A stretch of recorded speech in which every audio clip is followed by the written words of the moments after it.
बड़ी खबर है जो बंगाल के मुर्शिदाबाद से आई है, जहां एक बार फिर से फतवा गैंग एक्टिव हो गया है। जी हां, बंगाल के मुर्शिदाबाद में टीवी देखने, कैरम खेलने पर फतवा जारी किया गया है। यानी टीवी देखना और कैरम खेलना गलत है। इस फतवे के मुताबिक मोबाइल और कंप्यूटर से गाने सुनने को लेकर भी ये फतवा जारी हुआ है। अगर नियम नहीं माने तो इस पर सजा और जुर्माना भी लगाया जाएगा। ये बड़ी खबर आपको बता दें, एक बार फिर से फतवा गैंग कैसे एक्टिव हुआ है। बाकायदा ये लिस्ट है, ये जो फतवा आप देख रहे हैं इसमें बताया गया है क्या क्या नहीं करना है। और आप जानकर हैरान हो जाएंगे कि जो सूचना देगा, आप फर्ज कीजिए अगर कैरम खेलते हुए आप पाए जाते हैं और इसकी जानकारी दे दी गई तो आप पर जुर्माना लगेगा और जिसने सूचना दी है उसे इनाम मिलेगा। तो ये पूरी खबर विस्तार से बताएं आपको, आप इसे समझिए। जैसा कि हमने आपको बताया, बंगाल के मुर्शिदाबाद की खबर है। टीवी देखने, कैरम खेलने पर फतवा जारी किया गया। मोबाइल और कंप्यूटर से गाना सुनने को लेकर भी फतवा जारी किया गया। नियम नहीं मानने पर सजा मिलेगी, जुर्माना लगाया जाएगा। फतवे में सूचना देने वाले लोगों को इनाम देने का जिक्र भी किया गया। गांव वालों को नियम मानने के लिए बाध्य किया जा रहा है, लेकिन गांव वालों ने फतवा मानने से इनकार कर दिया। आप इसी बात से समझिए कि 2020 है, लोग जानते हैं उनके अधिकार क्या हैं, लोग जानते हैं उनके लिए क्या सही है और क्या गलत। आगे बढ़े उससे पहले आपको खबर का मतलब भी समझना चाहिए, क्योंकि खबर के मायने भी जी न्यूज़ आपको हमेशा समझाता है। टीवी देखने, कैरम खेलने पर फतवा जारी किया गया। इसका मतलब है कि लोगों की आज़ादी पर यह बड़ा हमला है जो पहली बार नहीं है। फतवा मानने के लिए गांव वालों को बाध्य किया गया। इसका मतलब क्या हुआ? वो ये कि संविधान और कानून का सीधे तौर पर ये उल्लंघन ही तो है। तो खबर ये भी है कि पुलिस ने अभी तक मामले पर चुप्पी क्यों साध रखी है। इसका मतलब है कि क्या बंगाल सरकार की मामले में सहमति है, मूक सहमति है? ये महत्वपूर्ण सवाल है जिनको हम उठाने वाले हैं। अब ऐसे में बड़ा सवाल तो यही है कि देश को ट्रिपल तलाक से आजादी मिल गई है, लेकिन फतवा गैंग से आजादी कब मिलेगी? और इस खबर पर मेरी सहयोगी हमारी संवाददाता पूजा मेहता कोलकाता से जुड़ गई हैं, जो मुर्शिदाबाद के उस गांव में जाकर हालात का उन्होंने जायजा लिया। ये रिपोर्ट आप तक पहुंचाई है। मेरे साथ शहजाद पूनावाला राजनीतिक विश्लेषक हैं जुड़ेंगे, मौलाना सखी खान राठौर इस्लामिक स्कॉलर मेरे साथ जुड़ेंगे। पूजा, लेकिन मैं आपके पास आ रही हूँ, फतवे में क्या लिखा गया दर्शकों को हम लगातार बता रहे हैं। मुझे आपसे अपडेट ये चाहिए कि क्या पुलिस ने मामला अभी तक दर्ज किया है इसके खिलाफ, और जो लोग हैं जिन्हें फतवा जारी किया गया उनकी प्रतिक्रिया क्या है?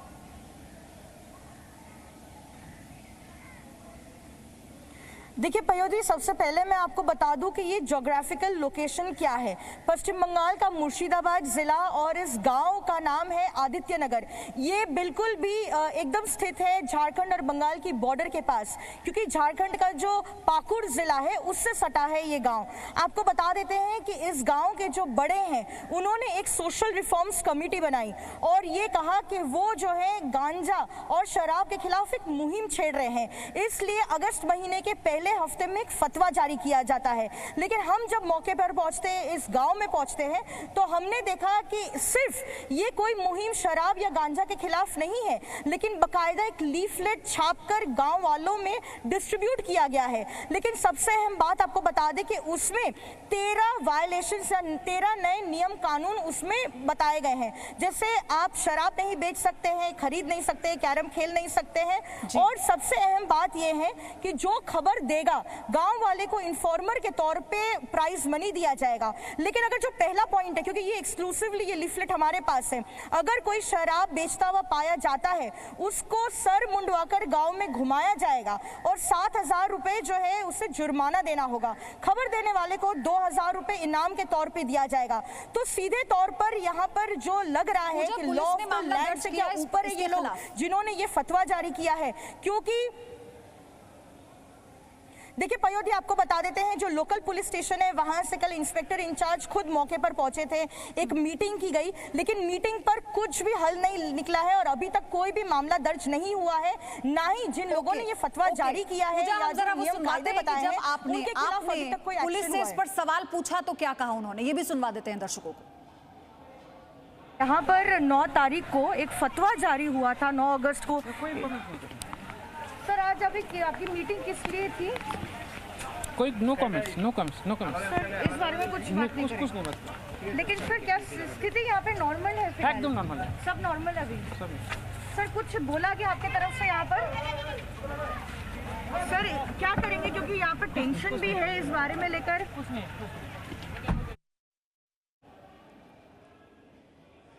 पूजा, कोई जवाब नहीं है पुलिस के अफसरों के पास, वो सीधे सवाल को नकारते हुए चले गए हैं। इसे क्या माने? क्या राज्य सरकार की सहमति है इसमें? मूक सहमति ही सही।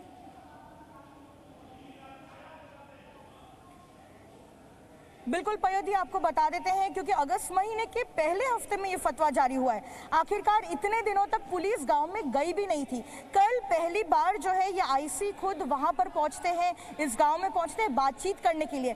सबसे पहले तो इतना डिले हो चुका है क्योंकि इस दौरान, क्योंकि कोरोना वायरस का भी संक्रमण है, तो गाँव के जो बच्चे हैं जो अफोर्ड कर पाते हैं, अगर ऑनलाइन क्लास वगैरह है तो या तो वो मोबाइल से कर रहे हैं या फिर कंप्यूटर से कर रहे हैं। तो सिर्फ ये उनकी आज़ादी पर ही नहीं, लेकिन उनका जो ये कहना है कि ये मुहिम है यूथ को बचाने के लिए एडिक्शन से, तो सिर्फ यूथ को बचाने की बात नहीं है लेकिन उनके फ्यूचर से खिलवाड़ की भी बात है। क्योंकि अगर आप तस्वीरें में देखें जिस तरीके से प्रचार हो रहा है इस मुहिम का, किसी ने भी ना ही तो मास्क लगाया है। बड़े जो है अगर नियम कायदे कर रहे हैं तो ये क्यों नहीं इंक्लूड किया गया कि अगर कोरोना वायरस का संक्रमण है ये तो जो लीफलेट हम दिखा रहे हैं ना, ये जो फतवा जारी किया है सो कॉल्ड, इसे देखकर पहला तो ये कहीं नहीं लगता कि ये कोई नशा मुक्ति अभियान है। इसमें आप लालच दे रहे हैं उन लोगों को। क्या युवा इससे प्रभावित नहीं होंगे कि अगर वो जानकारी देते हैं तो उन्हें इनाम दिया जाएगा? ये किस तरह की नीति है, समझ से परे। शहजाद, मैं आपके पास आ रही हूँ। सवाल मेरा ये है कौन ये जो फतवा जारी कर रहे हैं? कौन है ये? सुप्रीम कोर्ट है, ये सरकार है, ये खुदा है? इनकी हैसियत क्या है? कौन है ये लोग? ये दरअसल, अगर मेरी आवाज आपको आ रही है पयोधी, ये तालिबानी फतवा गैंग है, या मैं ऐसे कह सकता हूं कि ये तालिबानी मदरसा छाप, टीएमसी, तालिबानी मदरसा छाप गैंग है। और ये टीएमसी इसलिए फैल रही है बंगाल में क्योंकि इनको टीएमसी का समर्थन है, और इनको असली टीएमसी का समर्थन इस तालिबानी मदरसा छाप गैंग को इसलिए है क्योंकि वोट बैंक है। अब देखिए, खाप पंचायत अगर जीन्स पैंट पर कुछ कह दे तो तमाम सेकुलरवादी, उदारवादी, पोस्टर बॉय, पोस्टर गर्ल सड़कों पे आ जाएंगे। पर अगर ये तालिबानी मदरसा छाप गैंग ये फतवे जारी करता है, शरिया कानून को संविधान के ऊपर रखता है, तब इनके मुंह में जो है बोलने के लिए जबान नहीं बचती, क्योंकि वोट बैंक का लेना देना है। बोलेंगे तो वोट बैंक नाराज हो जाएगा, और इसीलिए ना कोई शिकायत, ना कोई एफआईआर, ना कोई कार्रवाई इनके खिलाफ। तालिबानी मदरसा छाप गैंग को खुली छूट है टीएमसी के राज में। ये बहुत ही दुखद खबर है, और ये जो फतवा गैंग है इसका धंधा पानी बंद करवाना बहुत जरूरी है, वरना ये देश संविधान से नहीं शरिया से चलेगा। शहजाद, अभी तक पुलिस ने इसके खिलाफ कोई एक्शन नहीं लिया। पहली बात तो इसलिए सवाल तो सरकार से भी पूछे जाएंगे। दूसरी बात ये कि 3 तलाक की कुरीति से मुक्ति मिल गई, लेकिन ये फतवा गैंग से मुक्ति कब मिलेगी? देखिए, ये जब तक देखिए ना, जब सुप्रीम कोर्ट का फैसला है तो पहले उन्होंने कहा सुप्रीम कोर्ट का फैसला मानेंगे राम मंदिर पर। जैसे फैसला है तो उन्होंने बोला मंदिर तोड़कर मस्जिद बनाएंगे। All India Muslim personal law board से लेकर ओवैसी से लेकर शरफुद्दीन बर्क जो समाजवादी पार्टी के सांसद है, तो ये केवल एक सोच, जो जिन्ना वाली सोच है, जिसमें कि देश को संविधान से नहीं शरिया से चलाने वाली सोच है, इसको बार बार ये पनपती है। आपको याद होगा कि ये शाहबानो के समय पर भी हुआ था, और सुप्रीम कोर्ट के फैसले को बदल दिया गया था। और ये जो वोट बैंक के दुकानदारी करने वाले लोग हैं ना, दरअसल इनकी गलती है। देखिए, कट्टरपंथी हर समाज में होते हैं, पर कट्टरपंथी को जब राजनीतिक शरण दिया जाता है तब वो कट्टरपंथी जो है संविधान को चैलेंज बन जाते हैं, और वो अलग देश और अलगाववादी सोच के ऊपर चलने लगते हैं। तो दरअसल इनको टीएमसी को जो टीएमसी का सपोर्ट मिल रहा है ना, मुख्य या जैसे कह सकते हैं प्रत्यक्ष अप्रत्यक्ष रूप से, वो दरअसल जिम्मेदार है। आज ममता बनर्जी महिला अधिकारों की बात करती है, कहा है वो ममता बनर्जी जब युवाओं के और महिलाओं के अधिकारों को इस तरीके से हनन किया जा रहा है? आज उनको कुछ नहीं कहना। ये तो उदारवादी और प्रोग्रेसिव लिबरल थॉट्स के बड़े बड़े विरोधा थे ना। ये खान मार्केट मंडली कहाँ है अभी? कोई लेकिन एक अंतर जो मुझे लगता है, अभी पूजा की रिपोर्ट में भी हमने देखा, पूजा मेरे साथ जुड़ी हुई है। पूजा, सवाल मेरा आपसे है, अंतर ये कि 2020 है और आप ये बता रही थी कि लोगों ने नकार दिया है इस फतवे को, जबकि इन्हें बाध्य किया गया मानने के लिए।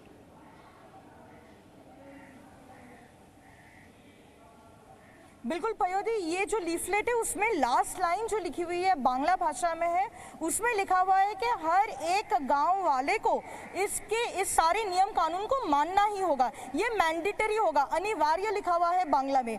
तो लिहाजा जो है कुछ रिजेंटमेंट भी है गांव वालों में। लेकिन कल हम जब पहुंचे और इन लोगों से बात करने की कोशिश की जिन्होंने असल में ये फतवा जारी किया है, जो लोग अपने आप को सोशल रिफॉर्म्स कमेटी के मेंबर कहते हैं, जिन्होंने ये 13 नए नियम कानून बनाए हैं, उन्होंने हमसे बात करने से इनकार कर दिया। हमारे पास विजुअल से किस तरीके से उनके सपोर्टर्स ने हमको घेर लिया और कहा कि कुछ भी नहीं हुआ है, कोई दिक्कत नहीं है, सिचुएशन नॉर्मल है और हम वहां से चले जाएं। अगर ये सिचुएशन नॉर्मल होती और अगर ये सारी बातें अगर झूठी है तो ये खुल के सामने क्यों नहीं आ रहे थे? क्योंकि हम खुद उनके पास पहुंचे थे बात करने के लिए, ये पड़ताल करने के लिए कि आखिरकार किस बात का ये फतवा है, क्यों ये नियम कानून को लागू किया जा रहा है। लेकिन वो सामने नहीं आना चाहते हैं कैमरे के सामने और बात करने से भी इनकार कर दिया। शहजाद, मेरा ये सवाल बहुत महत्वपूर्ण है, मैं चाहती हूं कि इस पर आप और विस्तार से बताएं। सवाल ये है कि ये लोग जो खुद को धर्म का ठेकेदार मानते हैं, ये मानकर खुद ही स्वयं सब कुछ मानकर फतवा जारी करते हैं, ये फतवा ये कहते हैं कि नशा मुक्ति को लेकर अभियान है। अगर मुसलमानों की इतनी चिंता है इन धर्म के ठेकेदारों को, तो कभी एजुकेशन पर बात क्यों नहीं होती? महिलाओं की एजुकेशन पर बात क्यों नहीं होती? उनके डेवलपमेंट पर बात क्यों नहीं करते ये लोग? आपका सवाल बिल्कुल सही है पयोधी। दरअसल उनके लिए मुसलमान केवल और केवल एक वोट बैंक है। उनको मुसलमानों की हालात से या तरक्की से कोई लेना देना नहीं। सच्चर कमेटी रिपोर्ट उठाकर देख लो, सबसे बदतर अगर कहीं स्थिति है मुसलमानों की तो वो वेस्ट बंगाल में है और सबसे अच्छी गुजरात में है। तो मतलब उनका केवल और केवल एक सिंबल की तरह इस्तेमाल किया जाता है और उनको डराया धमकाया जाता है और उनके साथ इस तरीके का व्यवहार किया जाता है। पर सच्चाई तो ये है कि किसके शरण में किया जाता है, कौन खुली छूट देता है। पयोधी, आपको याद होगा कि 2000 साल के समय पर हमें अफगानिस्तान से ऐसी खबरें आती थी कि म्यूजिक सुनना अलाउड नहीं है। वहां पे जो तालिबानी मुल्ला उमर टाइप के लोग थे, वो लोग इस तरीके के फतवा जारी करते थे। क्या आज बंगाल अफगानिस्तान बनने की स्थिति में आ चुका है?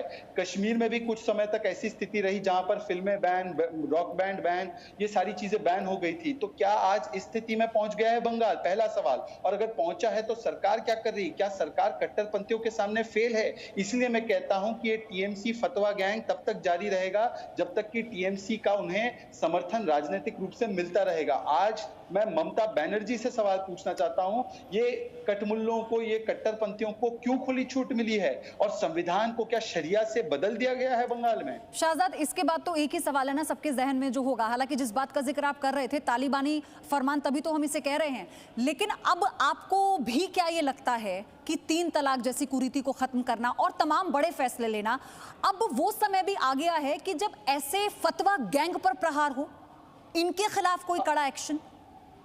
आपकी बात बिल्कुल सही है, पर जब हम बात करते हैं कट्टरपंथियों के खिलाफ एक्शन की, पीएफआई ने जो बंगलुरु के दंगे करवाए, उत्तर प्रदेश के दंगे करवाए, दिल्ली के दंगे करवाए, तब ये वही सेक्युलर गैंग, ये वही वोट बैंक वाली मंडली आ जाती है और कहती है कि देखिए मोदी सरकार क्या कर रही है। और आप समझिए, बंगाल ईश्वर चंद्र विद्यासागर की भूमि, बंगाल राजा राम मोहन रॉय की भूमि, बंगाल स्वामी विवेकानंद की भूमि, और आज उस बंगाल में क्या हो रहा है? सामाजिक रिफॉर्म और रिनेसांस लाने वाली बंगाल में आज शरिया लॉ के तहत तालिबानी कल्चर छा रहा है और ममता बनर्जी जो बंगाली होने पर बड़ा गर्व महसूस करती है, वो पूरी तरह खामोश है।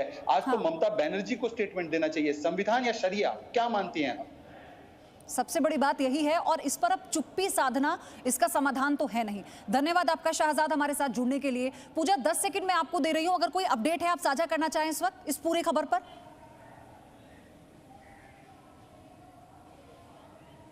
जी बिल्कुल, जैसा कि मैं बता रही थी, कल पुलिस की ओर से इस गांव में गए थे, एक बैठक भी हुई है, लेकिन अभी तक जो है कोई हल नहीं निकला है और फतवा को अभी भी विड्रॉ नहीं किया जा सका है। और प्रशासन की ओर से अभी तक कोई भी ना ही तो एक्शन लिया गया है, ना ही तो कोई केस दर्ज किया गया है।